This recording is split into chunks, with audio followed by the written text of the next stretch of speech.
Covishield ভ্যাকসিনের তীব্র পার্শ্ব প্রতিক্রিয়া, মামলার জেরে স্বীকার করলো ওষুধ কোম্পানি। সালটা 2020। ভয়ঙ্কর কোভিডে বদলে গিয়েছে এই পৃথিবীটাই। মহামারীর হাত থেকে বাঁচার রক্ষা কবচ বলতে এসেছিল প্রাণদায়ী টিকা। ওষুধ নির্মাতা কোম্পানি অ্যাস্ট্রাজেনেকা স্বীকার করেছে তাদের তৈরি কোভিড টিকার পার্শ্ব প্রতিক্রিয়া রয়েছে। অক্সফোর্ড অস্ট্রাজেনকো কোভিড ভ্যাকসিন বিশ্বব্যাপী কোভিশিল্ড এবং ভ্যাক্সোজোভিয়া ব্র্যান্ড নামে বিক্রি হয়েছিল বা বিক্রি করেছিল। জানা গেছিল কোভিড টিকার ট্রায়াল নিয়েছিলেন এক মহিলা। ইঞ্জেকশন নেওয়ার পরে ওই মহিলা স্বেচ্ছাসেবকের অজানা রোগ দেখা দিয়েছিল। যদিও কোন রোগে আক্রান্ত হয়েছিলেন সেটা প্রথমে জানায়নি ব্রিটিশ সুইডেন ফার্ম।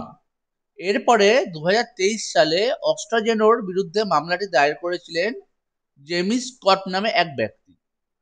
তিনি অভিযোগ করেন যে 2021 সালের এপ্রিলে ভ্যাকসিন নেওয়ার পরে তার মস্তিষ্কে রক্তক্ষরণ হয় এবং রক্ত জমাট বেঁধে যায়। এর ফলে তার মস্তিষ্কে স্থায়ী ক্ষত তৈরি হয়, স্বাভাবিক কর্মক্ষমতা কমে যায় জেমি স্কিটের। এরপর অ্যাস্ট্রাজেনকো ও অক্সফোর্ড ইউনিভার্সিটির তৈরি ডিএনএ ভ্যাকসিনের ট্রায়াল বন্ধ করে দেওয়া হয়েছিল।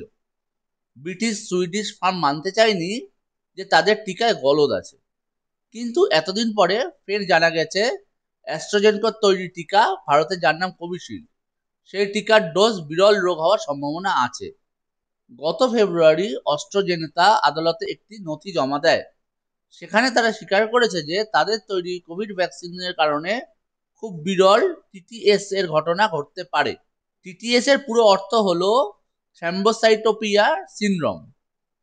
এর ফলে শরীরে রক্ত জমাট বাঁধার লক্ষণ দেখতে পাওয়া যায়, এমনকি রক্তে প্লেটলেট বা অনুচক্রিয়াও কমতে দেখা গেছে। উক্ত নথিতে অ্যাস্ট্রাজেনকো বলে, এটা স্বীকার করছি যে অ্যাস্ট্রাজেনকো টিকার কারণে খুব বিরল ক্ষেত্রে টিটিএস এর ঘটনা ঘটতে পারে। অ্যাস্ট্রাজেনকা নথিতে আরো উল্লেখ করে, এছাড়া অ্যাস্ট্রাজেনকা টিকা না দিলেও থ্রম্বোসিস উইথ থ্রম্বোটোপেডিয়া সিনড্রোমও দেখা দিতে পারে বা এই সিনড্রোমের সাইড এফেক্ট ঘটতে পারে। কোনো ব্যক্তির ক্ষেত্রে এমনটা ঘটার কারণ জানার বিষয়টি বিশেষজ্ঞদের বিবেচনার উপর রাখা হয়েছে।